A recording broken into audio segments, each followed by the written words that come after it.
Jemput Yang Berhormat Jalutong. Terima kasih Timbalan Speaker di atas peluang yang telah diberikan. Saya juga ingin turut serta membahaskan kertas putih yang telah dibentangkan oleh Timbalan Menteri Kesihatan. Pada masa yang sama, menggunakan kesempatan ini untuk mengucapkan penghargaan kepada semua yang terlibat ketika negara kita menghadapi wabak COVID-19.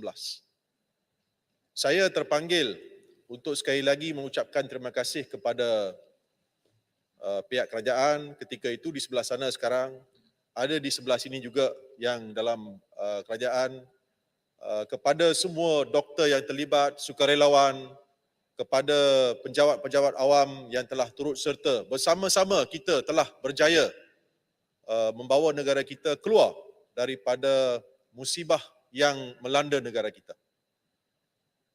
Saya membahaskan kertas putih ini dengan memohon sikap keterbukaan kepada semua pihak di sebelah sana dan di sebelah sini. Sebab ketika itu ada yang ada di kerajaan yang ada di sebelah sana dan ada yang ada di kerajaan yang ada di sebelah sini. Dan seperti yang telah dibahaskan oleh beberapa yang berhormat sebelum ini, kita gunakan kertas putih ini sebagai satu panduan untuk bersiap siaga. Kita berharaplah, bersyukur, berterima kasih kita telah berjaya mengeluarkan negara kita daripada masalah kesihatan yang terbesar yang pernah kita hadapi sejak kita mencapai kemerdekaan. Dan kita juga perlu menggunakan pengalaman kita untuk bersiap siaga menghadapi apa-apa musibah yang mungkin akan melanda kita pada masa yang akan datang. Saya tertarik untuk merujuk kepada beberapa bahagian laporan dan saya sekali lagi ingin merujuk kepada muka surat 81 kertas putih ini. Yang telah dinyatakan oleh Yang Berhormat Puchong tadi, di mana dinyatakan disebabkan sumber kewangan yang terhad, kerajaan tidak mampu untuk meletakkan wang tempahan kepada syarikat-syarikat pengeluar untuk tempahan awal tanpa maklumat klinikal. Dalam satu laporan yang disiarkan oleh portal Code Blue, Health is a Human Right dengan izin, bertarikh 7 hari bulan Disember 2021, portal ini telah merungkai apa yang telah berlangsung dalam prosiding PAC. Dalam prosiding PAC, mantan Ahli Parlimen Rembau yang juga merupakan seorang menteri yang bertanggungjawab ketika itu telah mengakui bahawa Malaysia hanya membuat tempahan untuk membeli vaksin tersebut pada bulan Februari 2021. Manakala Singapura pula, negara jiran kita, telah membuat tempahan membeli vaksin itu pada bulan Disember 2020. Saya memohon izin Tan Sri Speaker untuk memetik apa yang telah dilaporkan dalam bahasa Inggeris.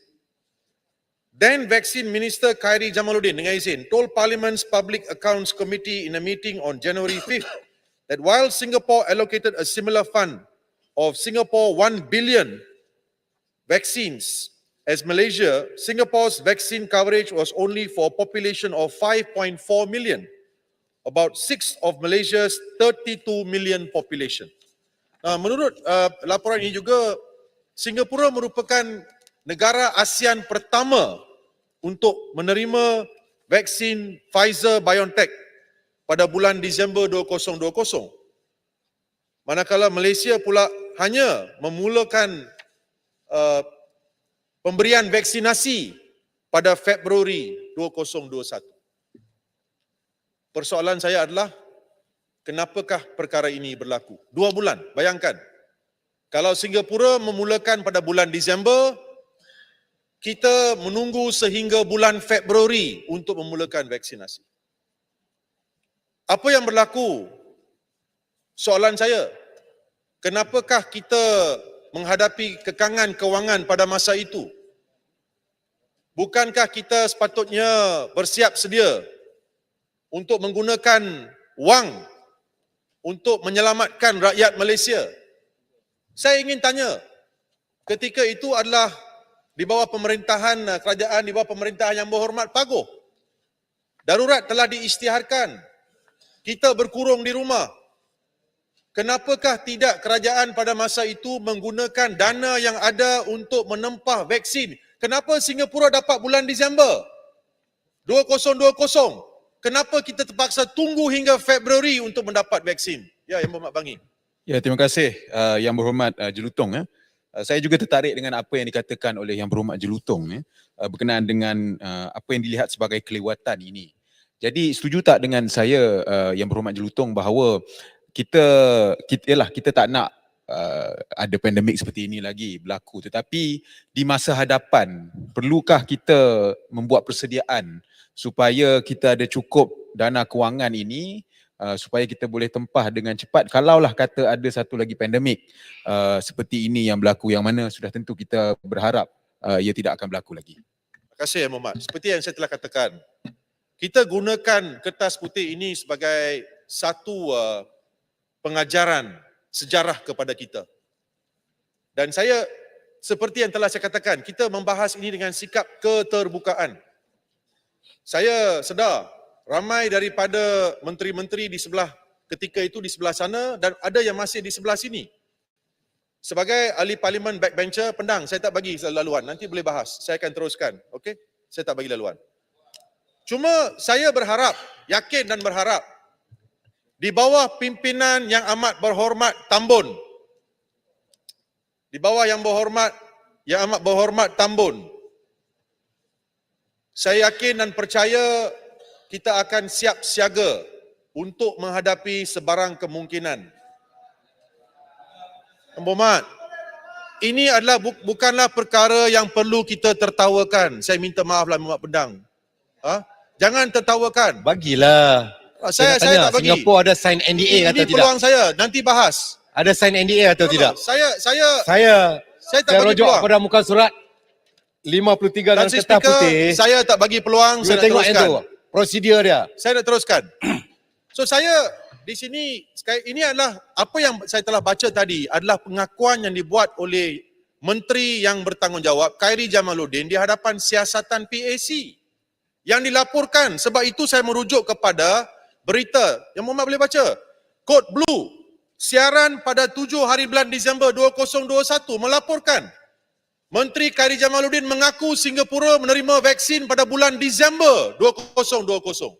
Kita hanya membuat tempahan menerima vaksin pada bulan Februari, lebih kurang 60 hari selepas Singapura menerimanya. Mana bagi tanggungjawab Perdana Menteri ketika itu? Jelutong. Saya tak bagi laluan. Saya tak Bagi laluan lah Timbalan Menteri tu kot. Yang Berhormat Tak telah betul bahas. tu. Yang Berhormat telah bahas. Tak betul. Jadi saya Tak betul. Saya tak bagi laluan. Tak bagi. Ini fakta, jangan main politik. Persoalan, saya tak berpolitik. Politik Saya lah tu. saya Singapura menggunakan NDA. Tak betul. Hello, speaker di sini. Hello. Minta maaf, Speaker. Maaf, Speaker. seperti yang saya katakan Tan Sri Speaker, saya minta supaya kita membahas dengan sikap keterbukaan. Supaya kita dapat memastikan perkara ini tak berlaku, dan saya juga rasa duka cita dan simpati terhadap mangsa-mangsa ketika itu. Bayangkan, lepas langkah Sheraton, darurat diisytiharkan Tan Sri dan Speaker. kerajaan masa itu Tan Sri terpaksa Speaker. menunggu 60 hari sebelum Speaker, tak adil lah mereka dia buat menempah peluang macam tu. mendapatkan Dia vaksin. bina persepsi politik, Tan Sri Speaker. Bukan Bagilah politik. peluang kat kita. Tak apa. Ada standing order kecuali stop standing order. Ya. Baik. Okey, teruskan. So, Dia pun 3 pun sekian lah. saya ingin tanya, kalau kerajaan mempunyai apa-apa rancangan, backup plan dengan izin, istilah backup plan, untuk menghadapi apa-apa masalah kesihatan yang mungkin melanda kita. Dan perlu kita ingati COVID-19 ini bukannya telah pun meninggalkan tanah air kita, masih ada di sini lagi. Kadang-kala kita juga ada melihat laporan bahawa COVID-19 ini kadang-kala meruncing. Tetapi pada masa yang sama, Transit Speaker. saya Standing ingin order 36.6. Seorang ahli tidak boleh mengeluarkan sangkaan jahat ke atas siapa-siapa ahli lain sebab dia sebut paguh. Itu ahli dalam parlimen ni lah. Jadi saya nak sebut, bila dia sebut, saya tanya tadi, yang menjadi, ni saya merujuk kepada muka surat 53 kertas putih. Di sini disebut situ, rojokkan kontrak tambahan kepada AGC ataupun PUU. PUU ni penasihat undang-undang Kementerian Kesihatan. Setiap kementerian ada PUU. Lepas tu kelulusan pembayaran secara invoice tanpa pesanan tempatan bagi perolehan Tan Sri perkhidmatan Speaker, logistik kain vaksin. beliau boleh membahas. Baik. Dah tak apalah pasal dia tuduh tu paguh. Saya tanya. Yang menjadi Menteri Baik. Kewangan. Nanti sekejap. Penang, Saya penang. dalam 36.6. Yang keduanya, Menteri Kewangan yang meluluskan yang dibentangkan dalam ni adalah Baik. Tengku Zafrul yang duduk bersama kamu sekarang. Baik. Boleh Penang. rujuk pada situ ni. Ah. Dalam muka surat 53, perkara 8.3, 8.4, 8.5. Jadi tak bolehlah nak bina persepsi mengelirukan Dewan. Terima kasih. Baik, Jelutong, boleh ubah ayat tu? Bolehkah saya bertanya? Ya, ya. Adakah? Memang Tan Sri Speaker, itu yang saya tanya. Itu Itu saya tanya berulang kali. Okey. Kenapa? Ya. Jelutong, jangan tuduh ayat tu rephrase. Bolehkah saya bertanya? Bolehkah saya dah bertanya? Saya bertanya Okey, sekali lagi. Itu boleh. Kenapa berlaku kelewatan 60 hari untuk Malaysia memperolehi vaksin itu? Okey. Tan Sri Speaker, saya mohon penjelasan. Terima kasih. Baik, terima kasih. Sebelum saya jemput Kuala Nerus, saya nak bagi sikit petua lah. Ini berhubung dengan ucapan Muar tadi yang menyindir saya. So saya nak ambil ingatan lah. Apabila saya dipilih untuk di sini, number one, this is rule the thumb. Rule the thumb. Saya ialah colorblind. Okay.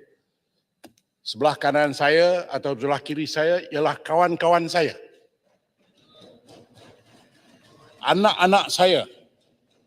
Jadi apabila orang mengkritik, orang luar mengkritik saudara-saudara sekalian sebagai MP, orang yang terasa sekali saya. Walaupun pembangkang atau kerajaan. Sebab itu apabila ada satu painting yang dilukis oleh seorang artis dan dibeli oleh Duli Yang Maha Mulia Tuanku Sultan Selangor, saya cukup terasa. Sebab dalam painting itu melukis gambar monyet-monyet. Saya cukup terasa walaupun saya tahu apa maksud painting. Jadi maksudnya sini, dan saya lebih terasa lagi apabila Muar menyebut tadi, ini ayat dia, saya quote, saya baru mendapat jawapan dari pejabat Tan Sri Speaker di mana usul ini ditolak.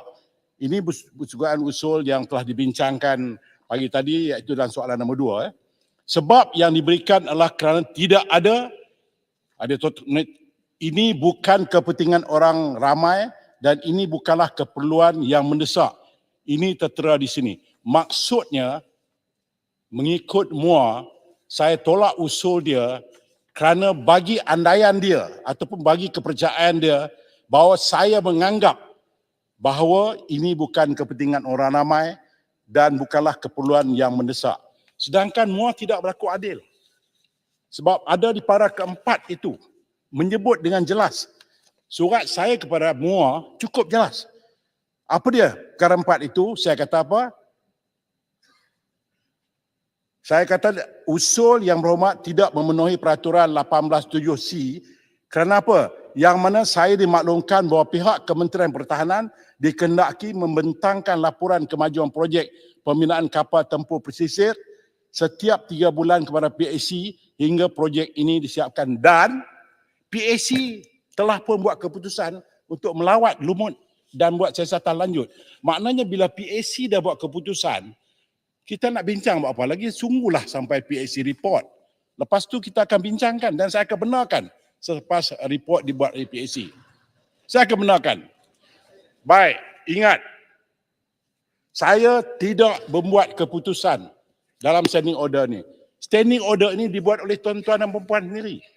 Di standing order dibuat oleh ahli parlimen dalam jawatankuasa peraturan mesyuarat. Dan semua yang berlaku dalam perlembagaan ini juga, ini adalah undang-undang yang MP-MP buat. Saya cuma melaksanakan apa yang termaktub di dalam ini. Jadi bila saya buat keputusan, saya berpandukan pada dua dokumen ini. Jadi adalah tidak adil untuk Muar dan orang lain juga.